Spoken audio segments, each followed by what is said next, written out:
Hi friends, today we will discuss about ode and what kind of questions are asked in your RPSC exams.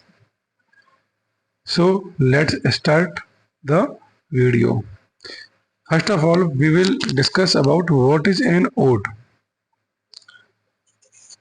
An ode is a form of lyrical poetry that expresses high praise or strong emotion toward a subject. जो odd होती है वो एक form of lyrical poetry है। जैसे कि आपकी sonnet एक फॉर्म थी लिरिकल पोइट्री की, as well as ode is also an a form of literary poetry. Ode express करती है हाई प्रेज और strong emotion toward a subjects. किसी भी सब्जेक्ट, कोई सब्जेक्ट कुछ भी हो सकती है, कौन सी सब्जेक्ट मोस्टली होती हैं वो भी मैं आपको बताऊंगा, लेकिन जो भी सब्जेक्ट होगी उसके प्रति एक strong emotion and high praise का एक्सप्रेशन ओड जो होती है वो अपने सब्जेक्ट मैटर के प्रति लिए हुए होती है। It addresses and often celebrates a person, place, thing और आइडिया। किसे एड्रेस करती है? You have to keep in mind that an ode always addresses any person or place or thing or idea. You have to underline this word addresses. और address करती है, तो जहां भी आपको एड्रेस वर्ड दिखे तो आप अगर प्रश्न में एड्रेस वर्ड दिखता है तो you will tick your option ode. तो ओड में एड्रेस किया जाता है किसी पर्सन को, प्लेस को, थिंग को और आइडिया को। इट्स स्टेंजा फॉर्म वेरी, इसकी जो स्टेंजा फॉर्म होती हैं वो विविधता लिए हुए होती हैं, वेरीनेस लिए हुए होती हैं। ओरिजिन्स, इसके जो ओरिजिन है वो एंशिएंट ग्रीस है। एंशिएंट ग्रीस में इसका उद्भव हुआ था ओड का, associated with poets like Pindar and Horace. और ये जो ओड है ये ग्रीक जो पोइट हैं जैसे पिंडार और होरेस उनसे बहुत प्रभावित रही है। और इन्हीं के नाम पे ओड के टू फेमस काइंड्स भी हैं। पिंडार के नाम से पिंडारिक ओड एंड होरेस के नाम से भी ओड का एक काइंड है। Then we will discuss next characteristics of an ode. What are the characteristics of an ode? जो आपके क्वेश्चंस बनते हैं वो या तो डेफिनेशन से बनेंगे या फिर जो अच्छे क्वेश्चंस बनते हैं वो इसके कैरेक्टरिस्टिक जो होते हैं ओड के उनसे बनेंगे। तो सबसे पहले हम देखते हैं फॉर्मल स्ट्रक्चर। इसका जो स्ट्रक्चर होता है often follows a specific structure और राइम स्कीम। इसका जो स्ट्रक्चर होता है वो एक स्पेसिफिक राइम स्कीम को फॉलो करता है। अब इसकी राइम स्कीम स्पेसिफिक है क्या, तो ऐसा इसकी राइम स्कीम को डिफाइन नहीं किया जा सकता जैसे हम सोनेट की राइम स्कीम को डिफाइन करते हैं। एलिवेटेड लैंग्वेज, इसकी ओड की जो लैंग्वेज होती है वो कैसी होती है? एलिवेटेड होती है और रिच होती है और फॉर्मल होती है। एलिवेटेड होती है, रिच होती है और फॉर्मल होती है। You can understand what is elevated and formal, but what is rich language? आगे मैंने इसको एक्सप्लेन किया है।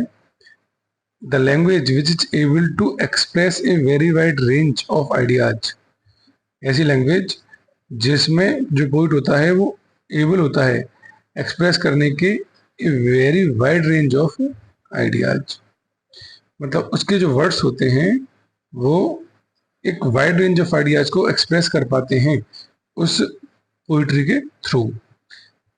Able to express small details clearly, और जो स्मॉल डिटेल्स होती हैं उनको भी बहुत अच्छे से वो अपनी पोइम में एक्सप्रेस कर पाते हैं। That is called rich language. Subject matter क्या होता है? अगर सब्जेक्ट मैटर से क्वेश्चन बनता है तो typically addresses serious themes such as nature, love and events.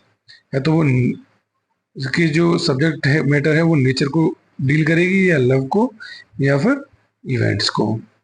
Types of odds की बात करें तो पिंडारिक ओड और होरेस के नाम से होरेशियन ओड और तीसरी आपकी होती है रेगुलर ओड। तो पिंडारिक जो ओड होती है ये पोइट पिंडार के नाम से इसका ओरिजिन हुआ है। Characterized by a formal and ceremonious style with a 3 part structure. इसके जो 3 पार्ट्स हैं, स्ट्रोप, एंटी स्ट्रोप एंड ईपोड, ये बहुत ही इंपॉर्टेंट है। इनके नाम से ही आपको याद रखना है कि ये पिंडारिक ओड में आते हैं।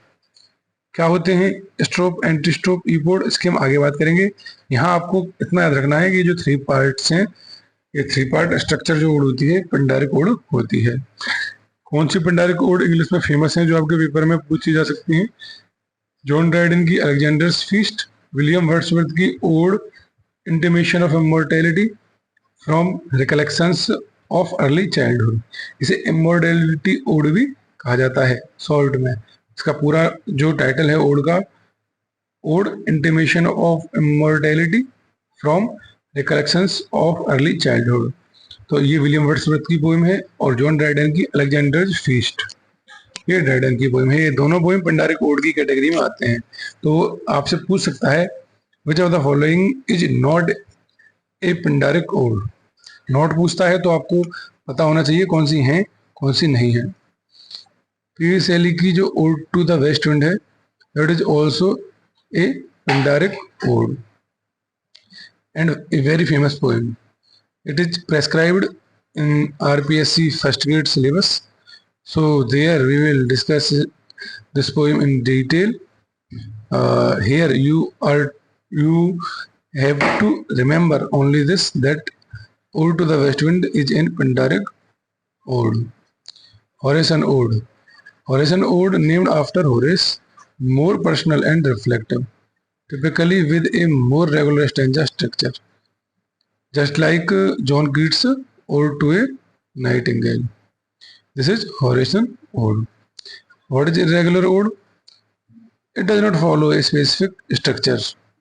Thus it is called irregular ode. क्योंकि ये स्पेसिफिक किसी भी स्पेसिफिक स्ट्रक्चर को फॉलो नहीं करती, इसीलिए इसको रेगुलर ओड कहते हैं। Allowing for greater flexibility and personal expression. तो जब कोई स्पेसिफिक स्ट्रक्चर नहीं है इसलिए ये फ्लेक्सिबल हो जाती है, और इरेगुलर ओड में जो पोइट होता है वो पर्सनल एक्सप्रेशंस को एक्सप्रेस करने की फ्रीडम गेट करता है। So irregular ode is also important